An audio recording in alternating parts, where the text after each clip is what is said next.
Hello, everybody. Is a not so quick message from Pastor David. I first of all, I want to join you in your disbelief that it's June already. Seems like yesterday where we had our AGM on March 8th, and it's crazy to think that we haven't been together in person since that time. And I know it's affecting different people different ways. Some of us are loving the break from that old rat race, and some of us are just really having a tough time with the isolation and being forced apart from friends and loved ones. So wherever you're at, our goal at Northridge Church is to kind of try and get to you, to try and meet you where you're at.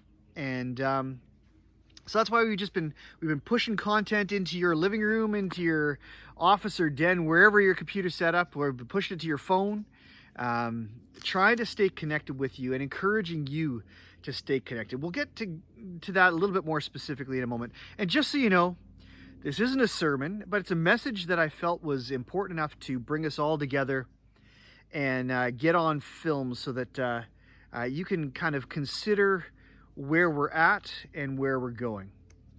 Speaking of all this movement, we have a new sermon series to announce. You would have gotten a kind of a tip off of that at the end of yesterday's sermon. The series is called Getting There. And I'm just super excited about what's coming together and what it's going to look like by the time it gets to you next Sunday morning. But just to give you a bit of an idea, it is unapologetically a parenting series. Now, on one hand, that may feel like it's going to alienate everybody who's not a parent or who's not at a stage of life where they're parenting. But I can assure you that at the heart of this is a discipleship message. There's a responsibility that we all have. We've all been called to make disciples. And so hopefully this is something that you can insert into your life and in your life cycle, into your life situation. And you can use it as a tool and you can grow from this sermon series. I'm just so excited to put to work several couples and people who have life experience in this whole parenting realm. And I've already been blessed reviewing the stuff that's been submitted so far and looking ahead at what's still to come.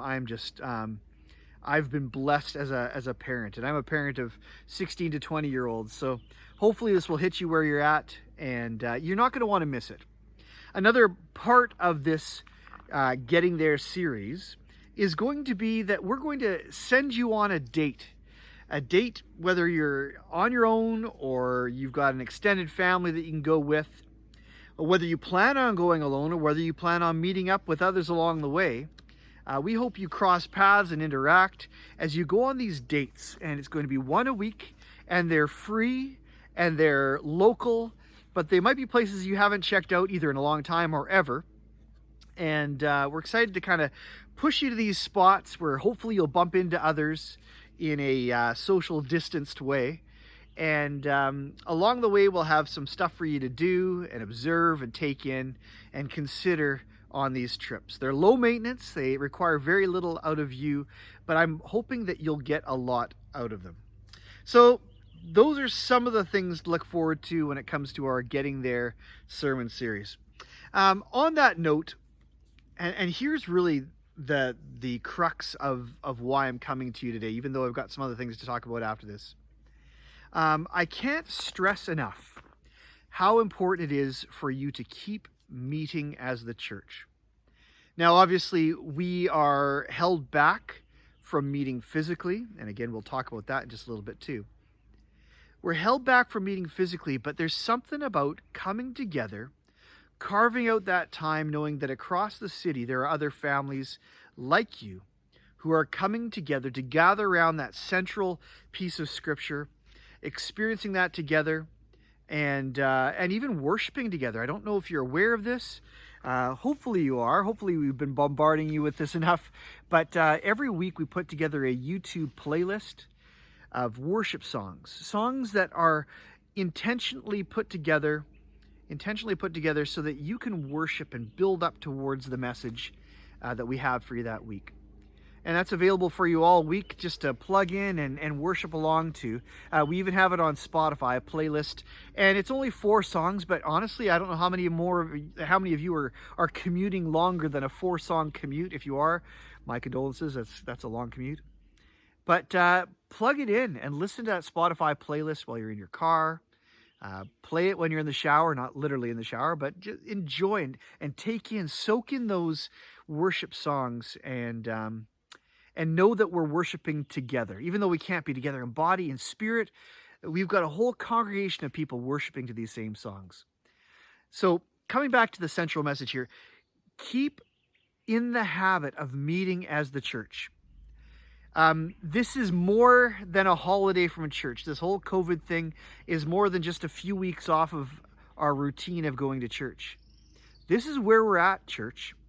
And we don't want to get out of that habit of coming together and meeting again around the word, meeting around this idea of worship. And it's so important that you stick to it. Don't stop meeting as the church. Now, we do have some early ideas of what the next steps are going to be like. We're not going to be meeting virtually forever. At least we hope not. We don't feel like that's the forever normal. That's where we're at today. Could be where we're at for months. But we're already starting to consider what's next. And some of you might be able to step into these next steps already. And what we're thinking of is, if you're able to, add one family to your family services. So if you're watching Sunday services alone in your house, think of another family that you can extend your bubble to include. Obviously, it's got to be okay with them too, but consider adding one other family. Best case scenario is a family that you might already be having some interactions with. If you make an intentional decision to include them in your bubble, there's just something beautiful about getting together with somebody outside of your immediate household to worship with and to come around the word with. It doesn't have to be elaborate, but that would be the next step. And then as you're comfortable and as it becomes more and more acceptable, we will add to our bubbles and grow that way. First in our homes, and then eventually we're looking at possibly incorporating the use of Colleen Finley Place. Now with that, I will have a bit of an update there too. It's been a weird back and forth trying to complete the lease on both sides. It's just been a little bit awkward to communicate efficiently, and so we're still working that out. But I can tell you that we do have an agreement in principle, so much so that the Colleen Finley Foundation has welcomed us to bring our stuff. So we have actually taken our setup truck that holds everything that we own, and we have emptied it. We've put it all into the auditorium of Colleen Finley Place. So for those of you who have been a part of our setup teams in the past, you can throw your hands up in the air and say, praise the Lord, the truck is empty. We are on the verge of trying to sell it. And we're excited about this next phase of not having to do setup every Sunday. So that kind of tips you off to one part, that we're moving in that direction of moving into that building. Another thing I can't tell you about completely, but I have to tell you a bit of a portion of a conversation that I had with Dr. Finley, who is the chair and the patriarch of the Colleen Finley Foundation. We felt it was only fair. If we've tied up that building, they're not renting it out to another church, they're not shopping it around. We only felt that it was fair that we start to pay and instigate the lease agreement that we've got going here. And to Dr. Finley's credit, and I hope I'm not saying too much, but it's just something I have to celebrate with you as a church. He's told us, you know what, they don't feel right about charging us full rent during this time while we can't actually meet in that building as the church. So God's timing and the Finley's generosity has led us to a situation where it looks like we're going to be able to be using that space as an office just with limited people. and where we're going to start to be able to, behind the scenes, set things up and prepare for that day when we can start to use the building. And so we're thankful to the generosity of the Finleys. Again, I wish I could confirm numbers and a little bit more, but we're not quite that far down the conversation route just yet. But we're just really thankful for the way they partner with us and are wanting to bless us. All right, let me come full circle back to that theme of meeting. Again, I want to say it one more time and close this way, how important it is for you to find those connection points throughout the week. Ideally Sunday, but throughout the week we've tried to create opportunities for you to meet in small groups. And just as a quick review, Wednesday is kind of our heavy small group day. We've got Tawny runs 2 programs, one from kindergarten to grade 4. That's at 10 o'clock in the morning on Wednesdays. And I know that she'd love for your kids to jump in. It's not like they're partway through a program that they would come in and feel silly. It's open to them. Similarly, at 1 o'clock, if your kids are from grade 5 to 7, there's a program running for them, and you can jump in at any time. Similarly, if you're an adult, which you probably are watching this, 7 o'clock on Wednesday nights, we've just started a series on the book of James, and it's beautiful. And it's the people we've got that have started to come out. I know we'd love to have whoever's interested in coming. It's just so important that you're connecting.